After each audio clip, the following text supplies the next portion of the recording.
noches, señoras, caballeros. Bienvenidos a las noticias de Intereconomía. En este momento, todos los partidos políticos que concurren a las elecciones autonómicas catalanas están cerrando sus actos de campaña. Iremos a los diferentes escenarios, pero antes nos vamos a preguntar lo que usted seguramente se estará preguntando también. ¿Eran necesarias estas elecciones? Recordemos cómo empezó todo. Celebrar elecciones en situación de normalidad. A proceder al cese del presidente de la Generalitat de Cataluña, del vicepresidente y de los consejeros que integran el Consejo de Gobierno de la Generalitat de Cataluña. Fue Mariano Rajoy, en efecto, quien decidió convocar elecciones autonómicas. Un presidente en apuros, sin suficiente mayoría en el Parlamento, con rivales muy hostiles en las Cortes y con evidentes limitaciones en su gabinete. En la situación creada por la insurrección separatista de octubre, la convocatoria de elecciones vino a ser como una huida hacia adelante. Rajoy aplicó el artículo 155 porque no tenía otro remedio, pero lo hizo con una convocatoria de elecciones que le daba un respiro a ojos de la opinión pública. ¿Y qué pasará en estas elecciones? Pues pase lo que pase, el problema no se va a resolver el 22 de diciembre. Por eso mismo es una huida hacia adelante. A estas elecciones llegamos con un expresidente catalán huido de la justicia española y con algunos responsables del golpe separatista recluidos en prisión, pero también con buena parte de la cúpula separatista libre y a sus anchas, sin apenas merma en su poder sobre los medios de comunicación y la educación, por ejemplo. ¿Por qué nadie ha entrado en estos terrenos? ¿Nos ocultan algún tipo de pacto? Pues lo sabremos en muy pocas semanas, porque tras estas elecciones empezarán los movimientos para gestionar el posgolpe. Por el momento, la reforma constitucional, que hasta hace poco era una especie de secreto para iniciados, ya es algo que está en boca de todo el mundo. Y todo apunta a que tarde o temprano acabaremos ahí, en una reforma constitucional para satisfacer a las oligarquías separatistas. ¿Y por qué vamos a acabar ahí? Pues porque la democracia española es una democracia sin nación. Aquí el poder no reconoce más nación que las supuestas naciones autonómicas. Pero la nación española, tan viva en la calle, no existe o apenas en las instituciones del Estado, y así nos va. Este es hoy el tema del día. Hablaremos además de estas otras cosas.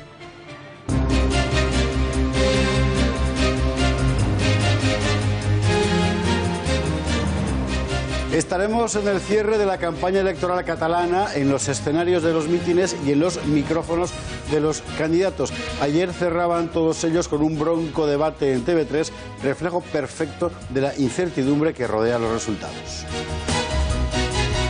Nos preguntaremos además lo más importante, es decir, ¿qué puede pasar a partir de ahora con el verdadero problema, que es la unidad nacional de España y su fortalecimiento institucional?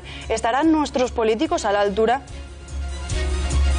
Párrafo aparte en la crónica de la campaña catalana para dar voz a Álvaro Marichalar, que ha denunciado a los mozos de escuadra por haberle propinado una paliza. La denuncia de violencia policial contra los mozos ya está en los juzgados. Veremos las imágenes. En página internacional repasaremos los principales conflictos que nos ha dejado este año, de la mano del coronel Pedro Baños, experto en geopolítica y que ha desentrañado como nadie la lucha por el poder mundial. ¿Se acuerda usted de aquellas imágenes de cámara oculta en la que una multinacional del aborto vendía tejidos fetales para explotación comercial? Bueno, pues ahora han sancionado en los Estados Unidos a 2 compañías por ese tráfico infame. Lo contaremos. Y contaremos también el caso de un profesor de filosofía de enseñanza media que ha sido multado por decir que la homosexualidad no es natural. Más de 400 euros de multa y sobre la mesa el debate sobre la libertad de cátedra, perseguida por las leyes que ha impuesto el lobby LGTBI.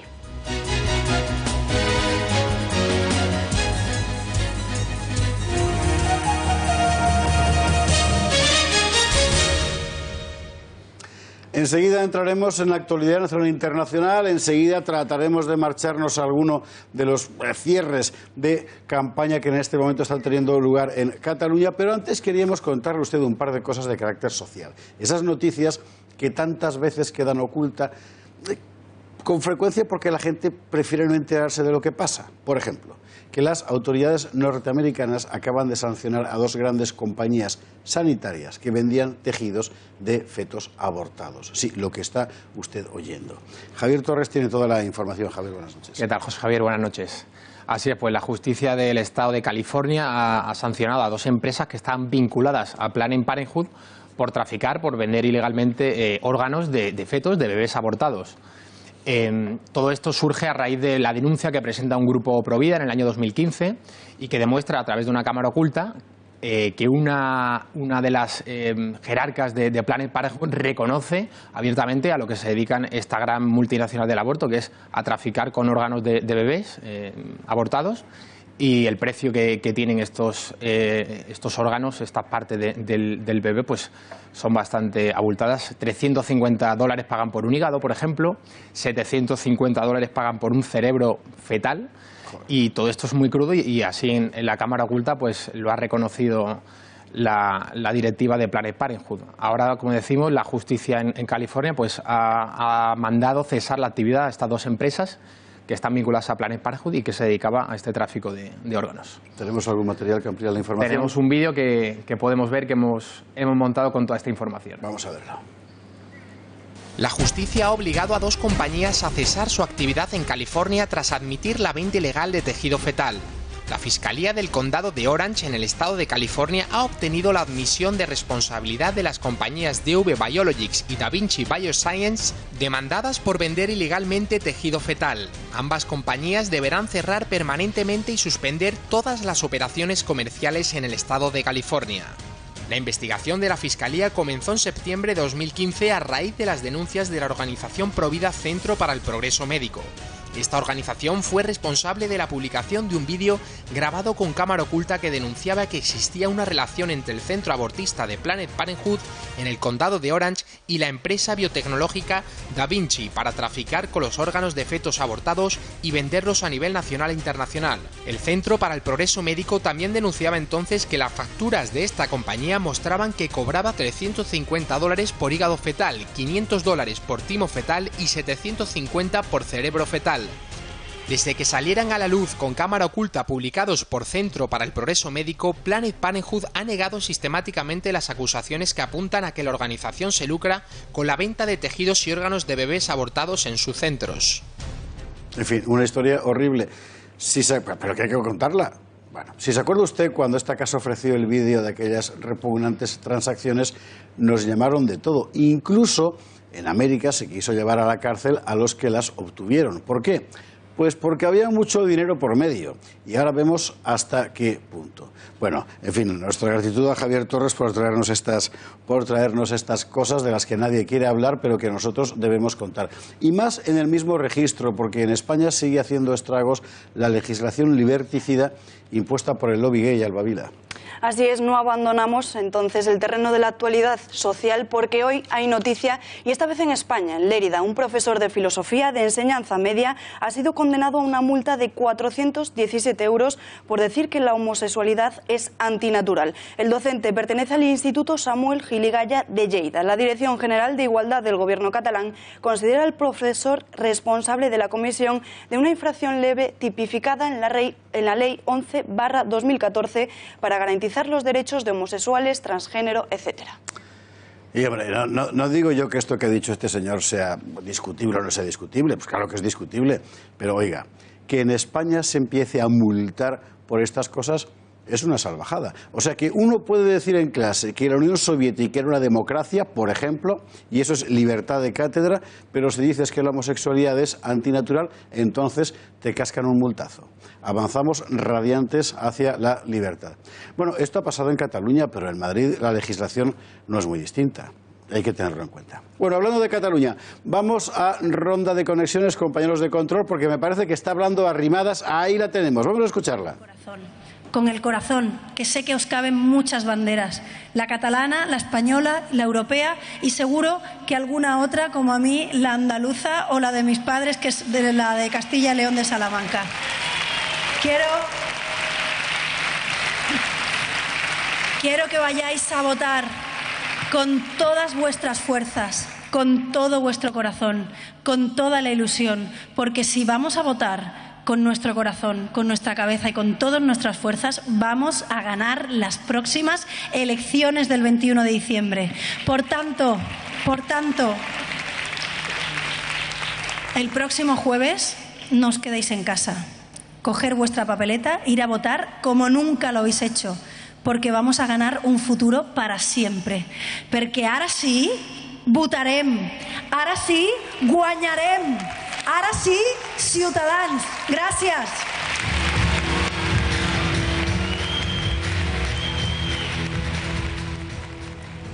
Bueno, Ciudadanos, que se ha convertido, no diré en la revelación de las elecciones, porque su crecimiento en Cataluña, su nacimiento en Cataluña, no era ningún secreto para nadie, pero sí en la medida en que se ha convertido en el polo de eso que los bienpensantes llaman la España constitucional y que en realidad es la España, la España nacional, la gente que quiere seguir siendo española y además catalana, como por otra parte hasta no hace mucho era la mayoría de la población en Cataluña. Es interesante porque esa posición de manera natural debería corresponder al partido que gobierna en España, al partido que supuestamente encarnaba el proyecto nacional español más unitario, que era el PP, pero ya hace tiempo que ha dejado de serlo. Bien que le pese a alguien que siempre había peleado por ello y al que últimamente le han caído, en fin, la caída del pulpo, que es Javier García Albiol. Javier García Albiol está cerrando campaña también y está en directo. Vamos a verlo.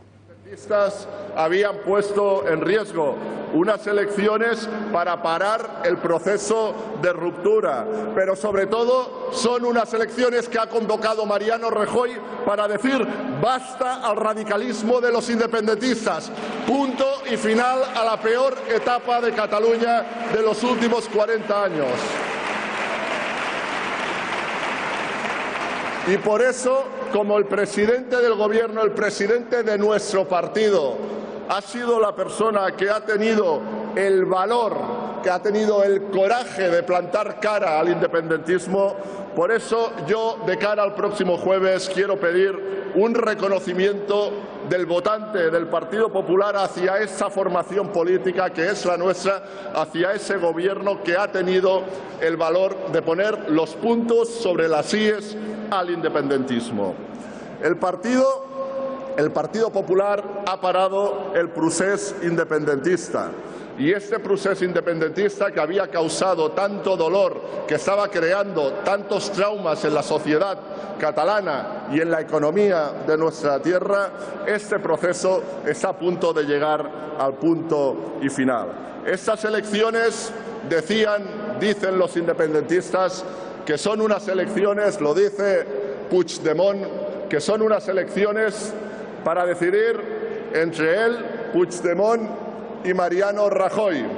Yo le quiero decir que quizás, pero que sobre todo estas elecciones son unas elecciones para decidir entre democracia que representa Mariano Rajoy y el Partido Popular, restablecer la normalidad que representa la candidatura que yo encabezo, o volver al caos, al conflicto y a la división. Mariano Rajoy y el Partido Popular representan lo mejor de nuestra sociedad, representa aquellos valores que nos han hecho fuertes a los catalanes durante muchos años.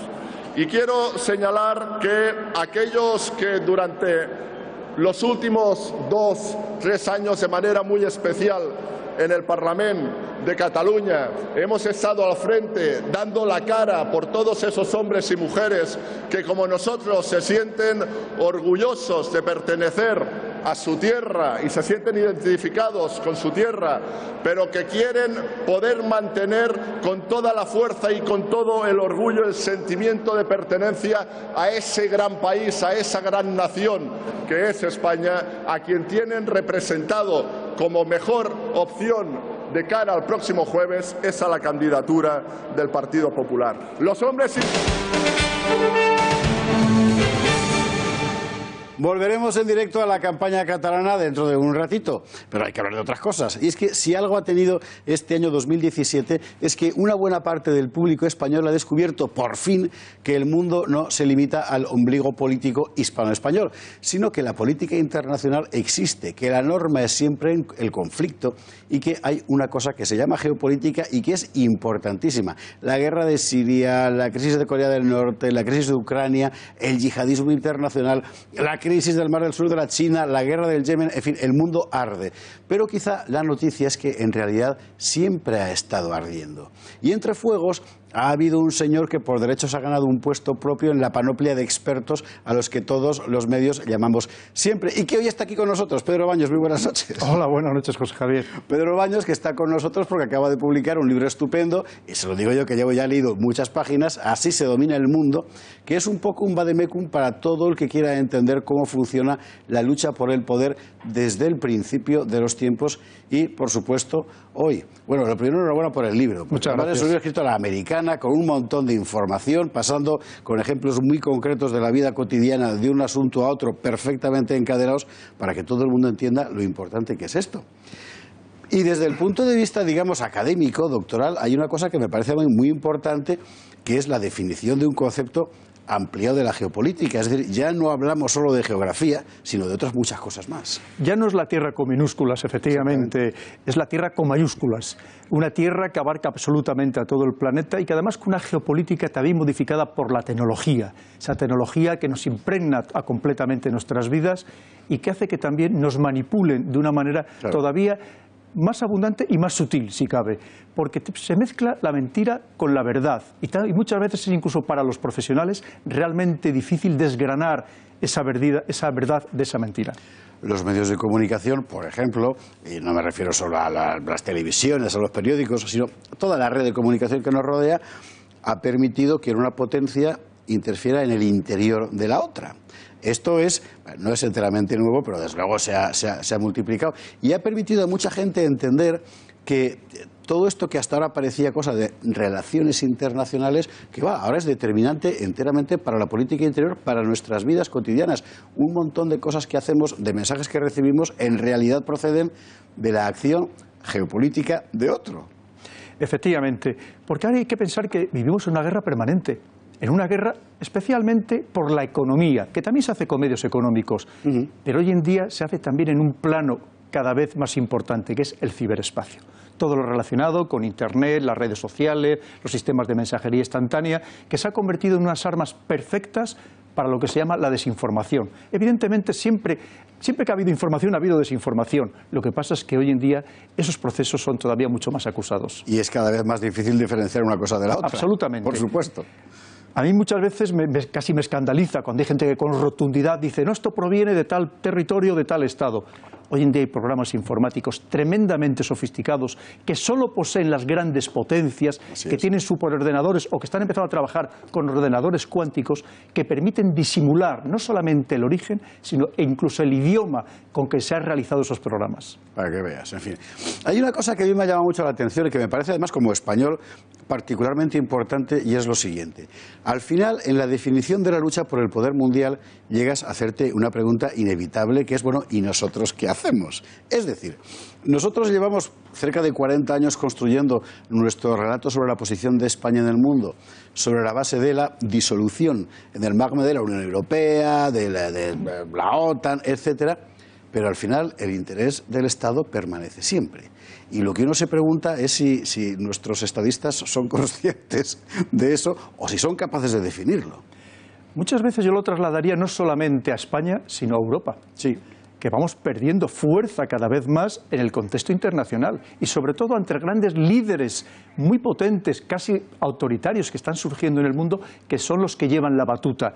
Yo pongo ahí un ejemplo porque lo he intentado para que lo comprenda todo el mundo, es el patio del colegio. El mundo es como un patio de colegio, donde mandan unos pocos y todos los demás le hacemos la ola y hay unos que se quieren mantener al margen, que son al final los que se llevan todas las bofetadas.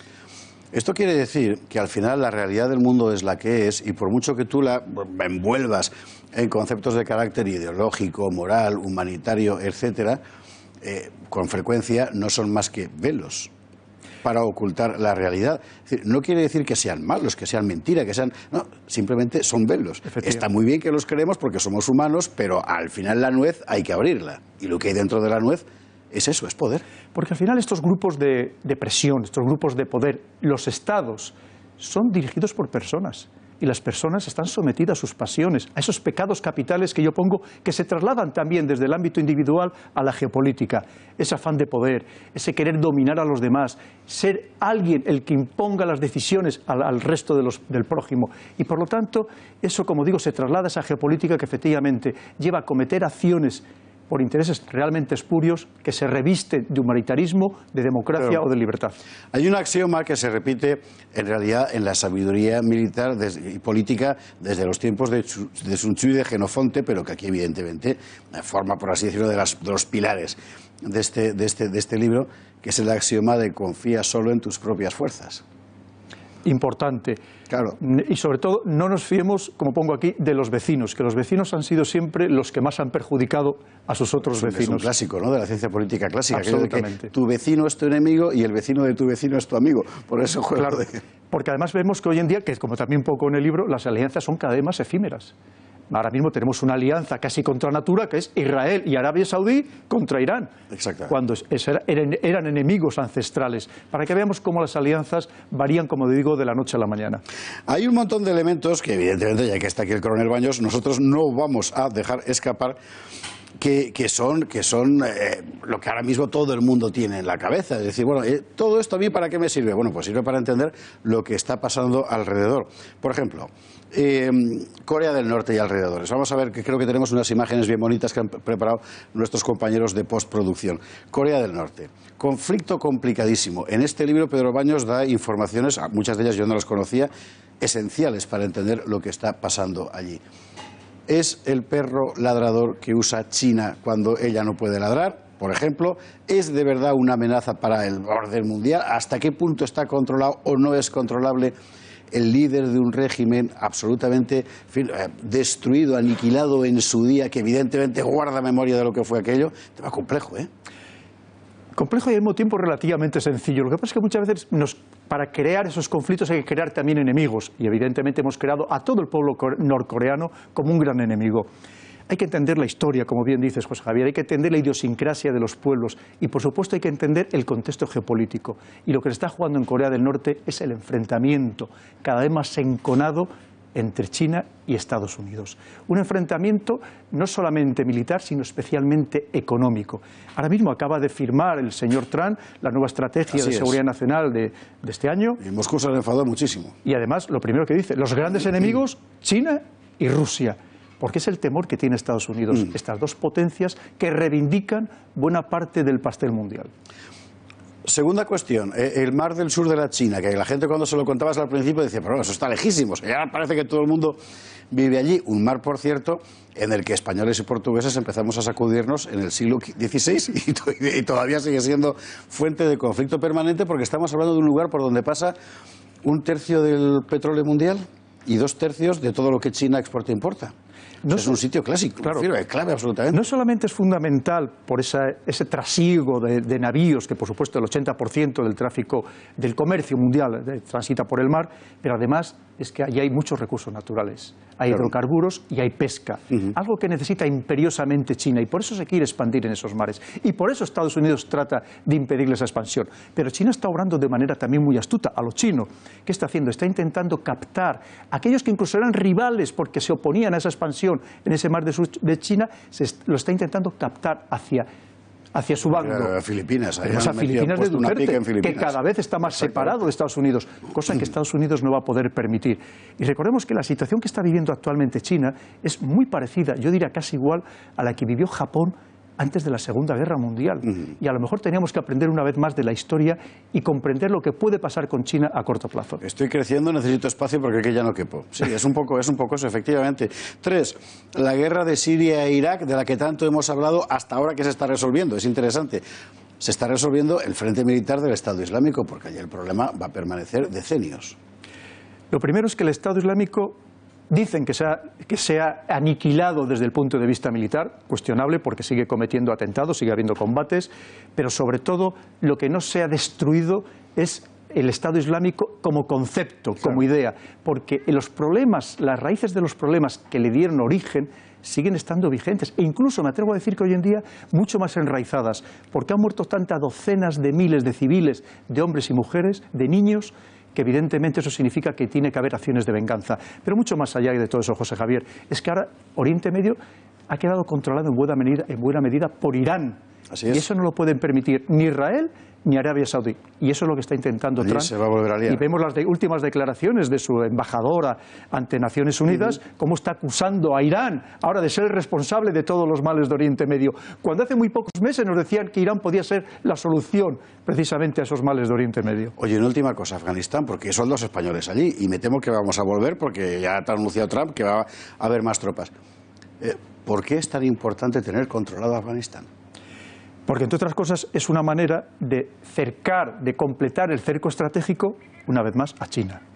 Y además de todo eso, porque Afganistán también tiene ingentes recursos naturales que actualmente se los está llevando China. Y lo que ha dicho el señor Trump, ya está bien de nosotros gastar dinero, poner los muertos, poner las tropas, y resulta que quien se lleva todos esos recursos naturales es China. Pero volveremos a tropezar otra vez en la misma piedra, porque en Afganistán, como por no entender la idiosincrasia de los pueblos y no saber leer la historia, se lleva tropezando desde hace milenios. Mira lo que le pasó a los ingleses, que fue terrible. En fin, bueno, estas cosas y muchísimas más, porque el libro es una fuente inagotable de información. Aquí en Así se domina el mundo, del coronel Pedro Baños. De verdad, si quiere usted entender lo que pasa por ahí, tiene que leer, bueno, y lo que le pasa a usted, tiene que leer este libro. Y nosotros agradecemos muchísimo a Pedro Baños que haya estado aquí hoy con nosotros en una noche tan complicada de información, porque según estamos hablando, me van contando, está hablando Iceta, está hablando Rajoy, ahora está hablando Rajoy. Vamos a ver qué dice Rajoy, si cuenta algo sobre el conflicto geopolítico del Mar del Sur de la China. Vamos allá. Por vuestra valentía, por vuestra resistencia, por vuestra entrega y por estar ahí siempre. Y gracias por defender aquello en lo que creéis, la libertad de las personas, el pluralismo político en la legalidad, el respeto a todos, la convivencia normal y tranquila, la Constitución, el imperio de la ley y los valores que nos han hecho grandes como nación y que han hecho grande también a Europa. Muchas gracias. Bueno, vamos a un asunto que a Rajoy le va a interesar muchísimo. El deporte, lo de Griezmann, que es tremendo. De Juanma Pérez Noya.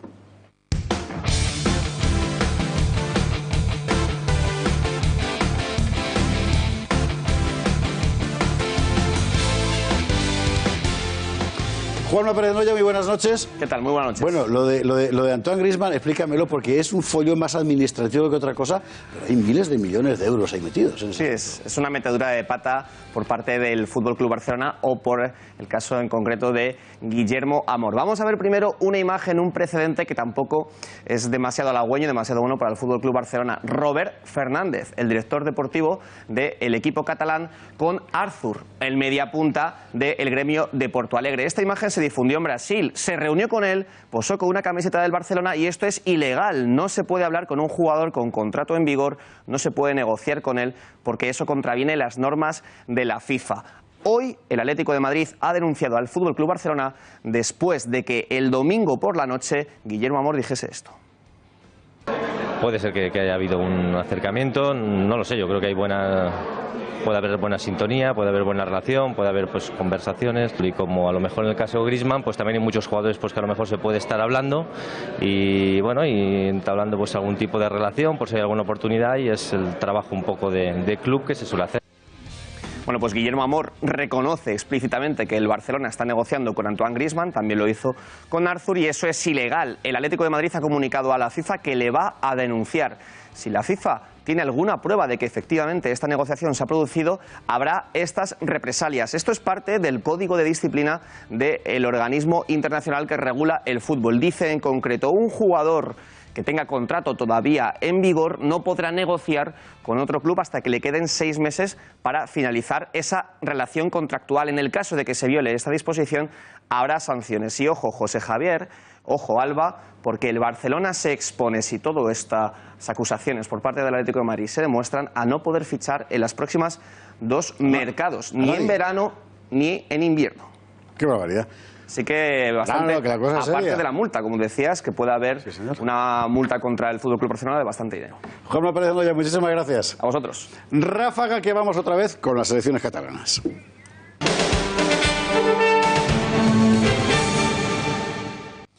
Bueno, son las 9 de la noche y vamos a la noticia del día, que es evidentemente el cierre de la campaña electoral catalana. Hemos visto antes a Albiol, a Inés Arrimadas, hemos visto a Rajoy. Iremos conectando según vayan apareciendo los líderes en ese escenario. Pero anoche en TV3 se celebraba el debate final, Alba Vila, y en tono más bien faltón y suburbano.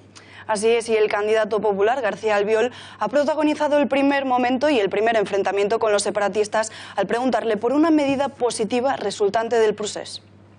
Que sabíem perfectament, no des de l'1 d'octubre, sinó des de fa molt de temps, que el procés independentista no tenia viabilitat. I si hi ha alguna responsabilitat del que ha passat a Catalunya en els darrers mesos, en els darrers anys, és una responsabilitat d'aquells que han estat governant.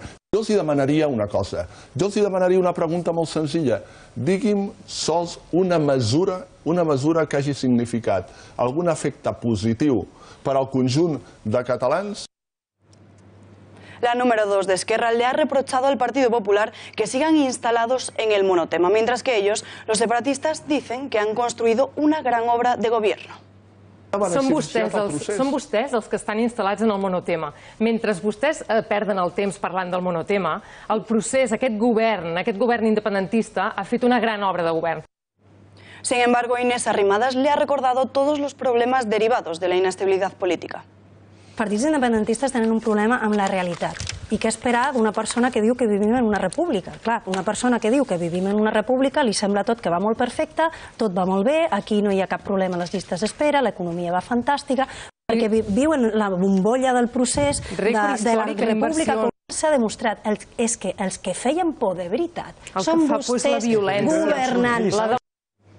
En sustitución del cabeza de lista de Junts per Catalunya, Jordi Turull aseguraba que el 21 de diciembre se restituiría al expresidente fugado al mismo tiempo que criticaba la represión y violencia del Estado espanyol.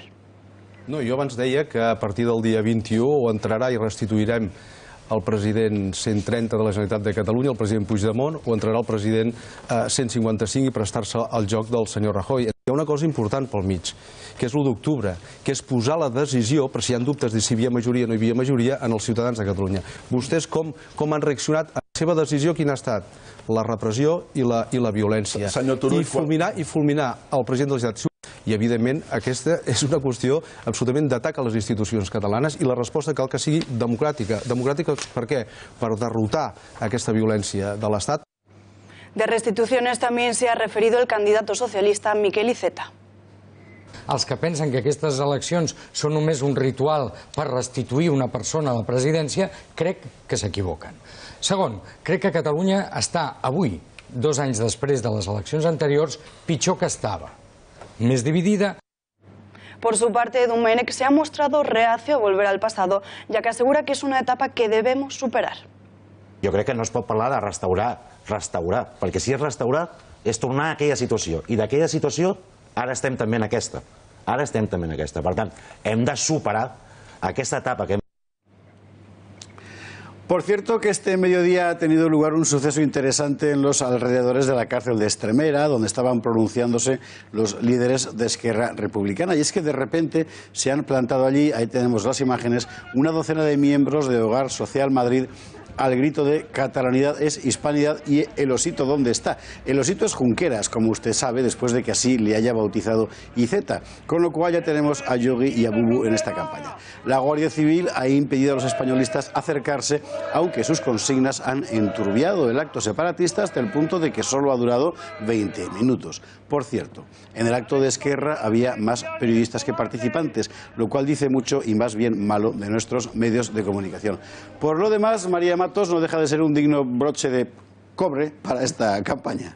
Pues sí, buenas noches. Ha sido una campaña atípica, además de por lo obvio, de porque ha sido unas elecciones convocadas por Mariano Rajoy tras la aplicación de ese artículo 155, pues también ha sido una campaña atípica porque uno de sus candidatos, Oriol Junqueras, está en prisión y, como bien decías, Esparza, pues sus amigos, los colegas de su partido, Esquerra Republicana, se han ido a la cárcel de Estremera para cerrar esa campaña electoral. Pero también pasa que otro de sus candidatos está huido de la justicia española española, y es Puigdemont, claro, que durante todas estas 2 semanas de campaña ha tratado de hacer campaña electoral pues por videoconferencia o a través de entrevistas a medios extranjeros. Así que, como dices bien, ha sido una campaña atípica, pero bueno, vamos a ver un resumen de cómo ha sido estas 2 semanas de Vamos campaña. a verlo.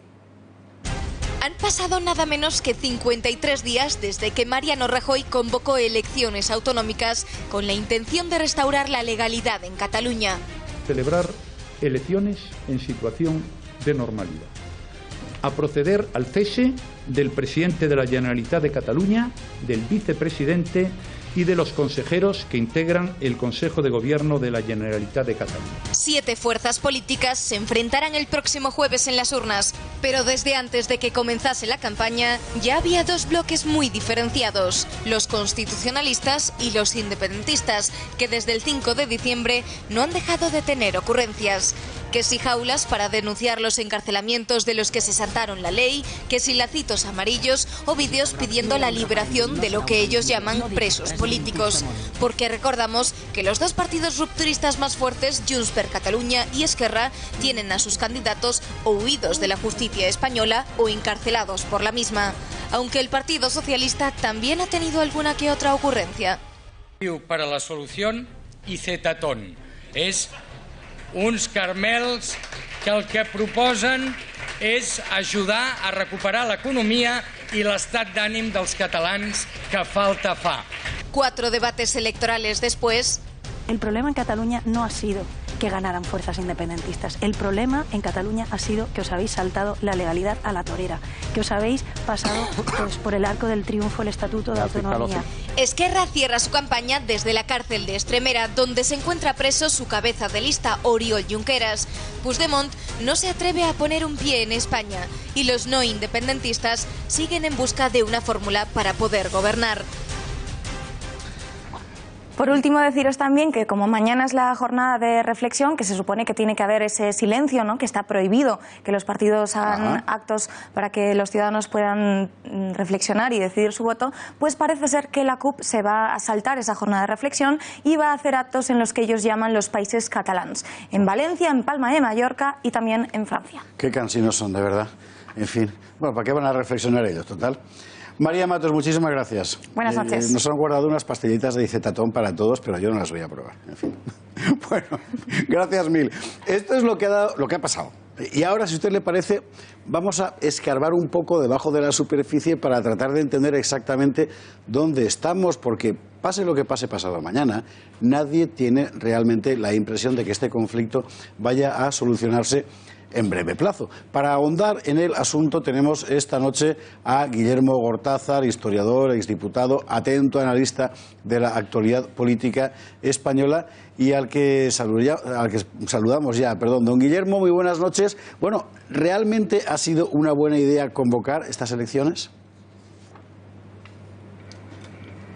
Antes de nada, deseo felicitar la Navidad a los televidentes de Intereconomía y desearles un próspero año 2018 a toda España y a los españoles, tanto los que residen en nuestra patria como los que están en el extranjero. A su pregunta, yo contesto que ojalá me equivoque, pero me parece que ha sido una decisión precipitada e imprudente. ¿Por qué digo esto? Pues porque la herida y la extensión de la situación de crisis que se ha generado en Cataluña es de tal naturaleza y de tal profundidad que ha requerido una cirugía con el 155. Una cirugía que implica un preoperatorio, un operatorio y un posoperatorio, es decir, un plazo muy dilatado de tiempo para rectificar algunas de las cosas que se vienen haciendo mal desde hace 30 o 40 años. Sin embargo, ante una situación, digamos, de una herida muy profunda y muy compleja, el modo en que se ha aplicado el 155 me parece que ha sido simplemente, en vez de una cirugía con posoperatorio, ha sido poner una tirita. Bien, los días posteriores al referéndum vivieron una auténtica efervescencia nacional. ¿No ha quedado un poco neutralizado en las últimas semanas?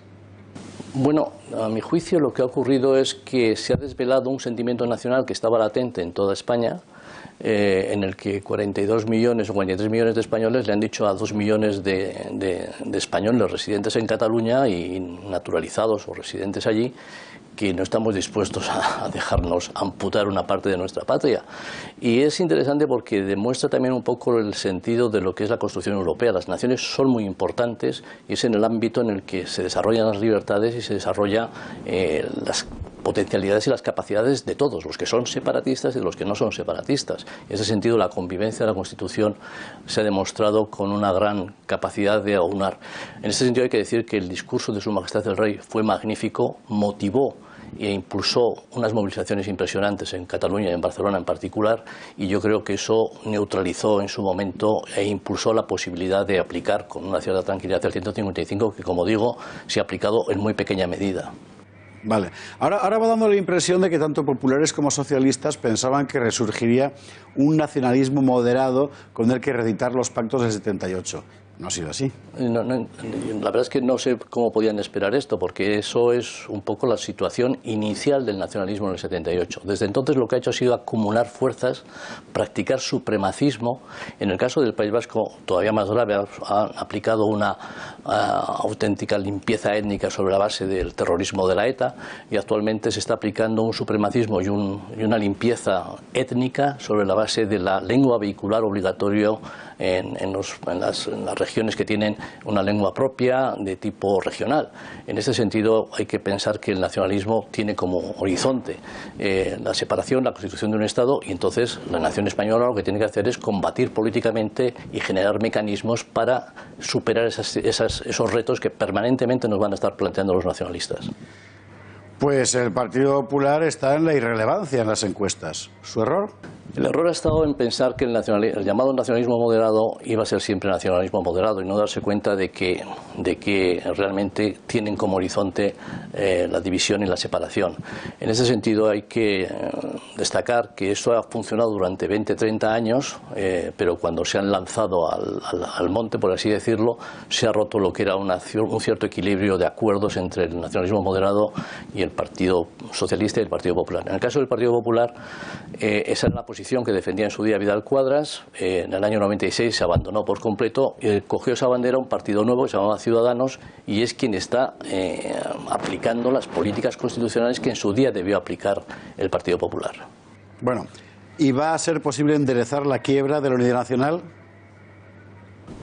Bueno, yo creo que la unidad nacional ha demostrado una cierta capacidad de respuesta, una buena salud, y desde luego lo que hay que hacer es, al hilo del 155 y las posibilidades de advertencia que establece, hacer políticas en las zonas de peligro separatista que sean vinculadas a la nación, sean vinculadas a la Constitución y sobre todo a la libertad. Yo creo que el ejemplo más claro es el tema de la lengua vehicular. No permitir que sea obligatorio la lengua vehicular en educación. Esa es la principal indoctrinación que hacen los nacionalistas en la periferia de España. Permitir que los padres elijan la lengua vehicular que desean para sus hijos. A ver si le oyendo, Guillermo. Muchísimas gracias, Guillermo Gortázar, por esta intervención sobre estas cuestiones de lo que todo el mundo se está preguntando. A ver si le oye Rajoy, que sigue hablando en el cierre de campaña del PP en Cataluña. Ahí está. Nuestra unidad y nuestro derecho a decidir lo que queremos que sea España. Muchas gracias.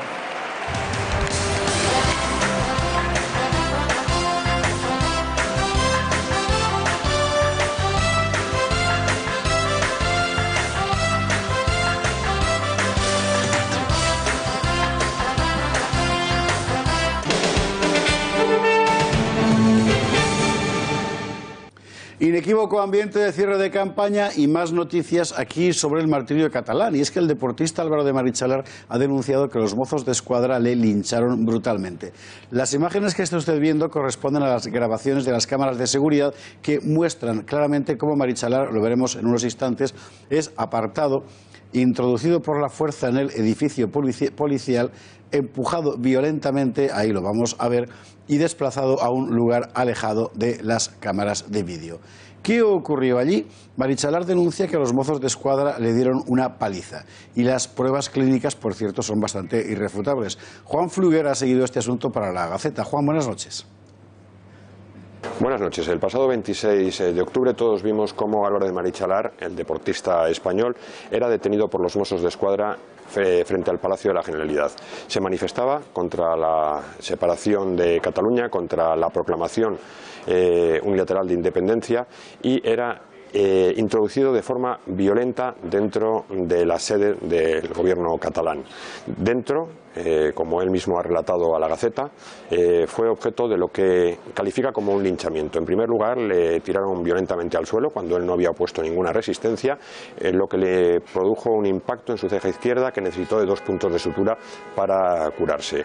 Después le esposaron, rompiéndole el reloj e incrustándole el armix del mismo en su muñeca, que permaneció hinchada durante 15 días y necesitó de tratamiento médico.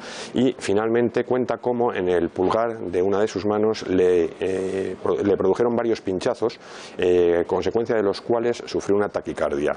Tras más de 1 hora y media sufriendo este tipo de actuaciones y pese a pedir la presencia de un médico por esa taquicardia, no le hicieron ningún caso y tuvo que esperar hasta 2 horas para que una patrulla de los Mossos de Escuadra le llevase a un centro de salud donde se le hizo un reconocimiento médico, se le pusieran los 2 puntos de sutura y se le volviera a conducir a la comisaría de las Corts, donde permaneció detenido durante 8 horas más. Los Mossos de Escuadra le acusaron de resistencia y desobediencia, mientras que él mantiene que en todo momento colaboró con los Mossos de Escuadra. Es más, cuando lo introdujeron en el Palacio de la Generalidad, en ningún momento pensó que fuera como detenido. Ahora, 2 meses después, sabemos que todo esto ocurrió, está pidiendo los vídeos de la grabación, porque tiene unos vídeos parciales que pueden ustedes ver en la Gaceta, y le quedan los de la segunda sala donde le introdujeron, donde un sargento de los Mossos de Escuadra, como él mismo relata, se cebó violentamente contra él y pretende llevar este caso a la justicia, denunciarlo para que no vuelva a ocurrir lo mismo con otra persona, y mucho menos manifestándose a favor de la unidad de España. Muchas gracias, Juan.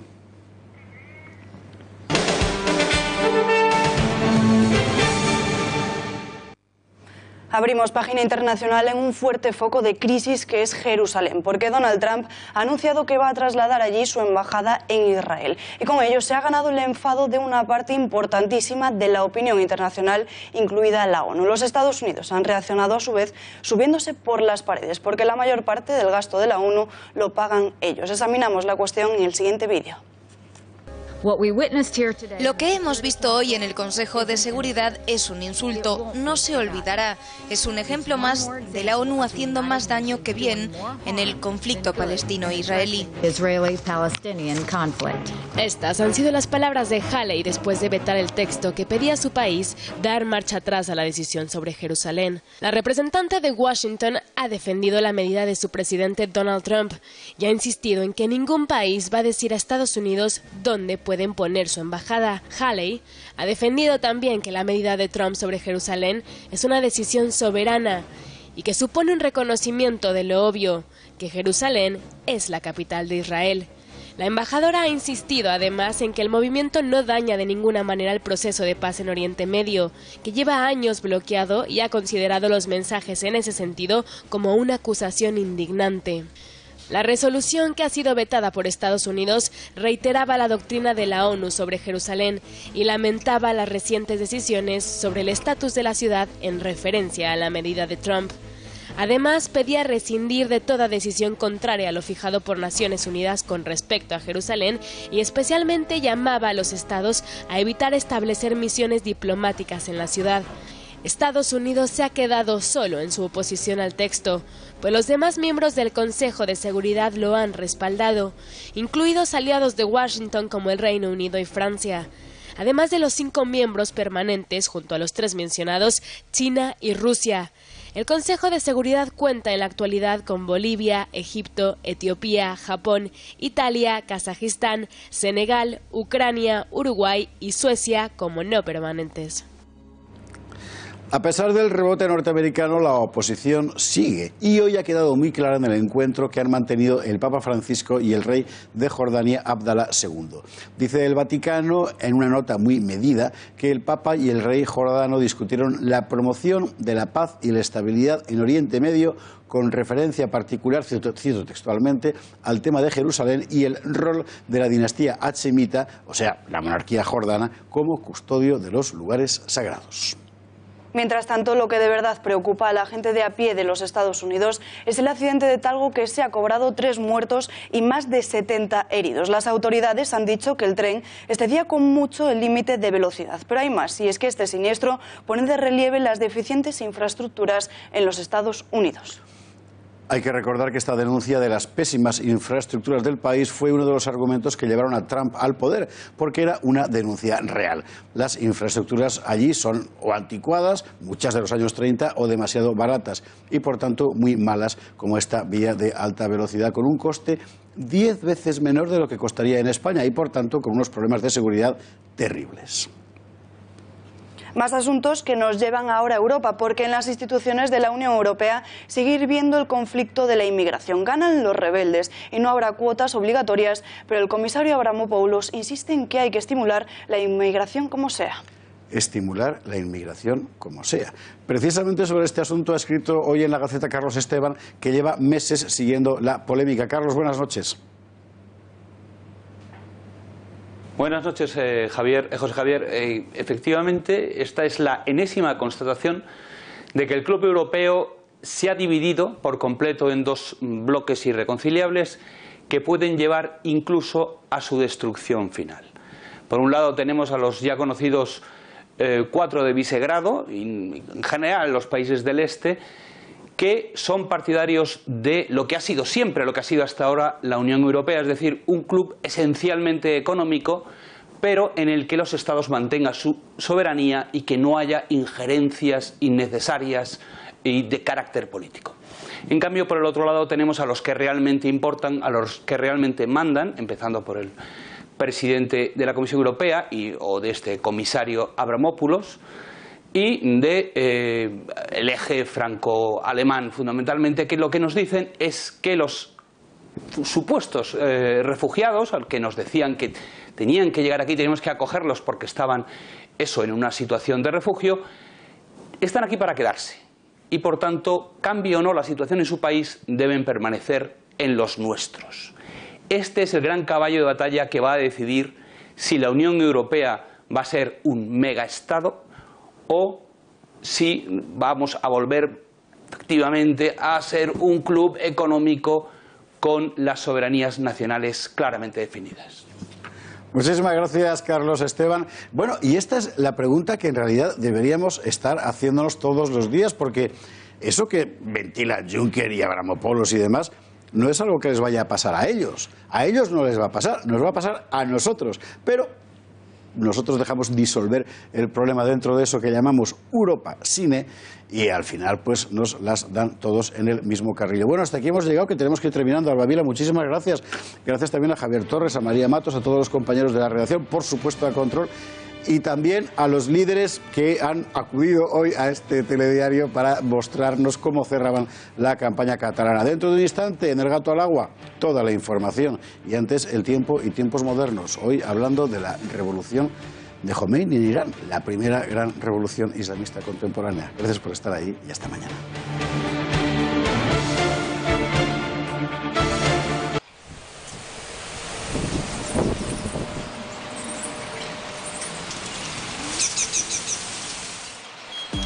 Tenemos situados en estos momentos en España este anticiclón que nos deja tiempo muy estable, no deja que entren borrascas, por tanto seguimos sin lluvias y seguirá así en los próximos días. Además, con amplitudes térmicas importantes, ya que hará mucho frío de noche, vuelven las heladas y de día valores más agradables. Tiempo muy estable en general, algunas nubes altas en puntos del centro del país y tan solo esperamos lluvias, por ejemplo, en el norte de las islas de Mallorca y Menorca y también, por ejemplo, chubascos más importantes en Melilla. Las nubes, sobre todo las encontramos encontramos en puntos del norte, por ejemplo en el Golfo de Vizcaya, también algunos intervalos en las costas del Mediterráneo y también intervalos importantes en las Islas Canarias, sobre todo en las islas más occidentales. En cuanto a las temperaturas, valores más agradables, suben los valores y ya en muchos puntos de la mitad norte superan los 15 grados. También será el tiempo muy tranquilo y muy agradable en las costas del Mediterráneo con valores que se acercan a los 20. Ambiente más frío en puntos del interior peninsular, termómetros en torno a los 10-12 grados y en las Islas Canarias valores que siguen superando los 20.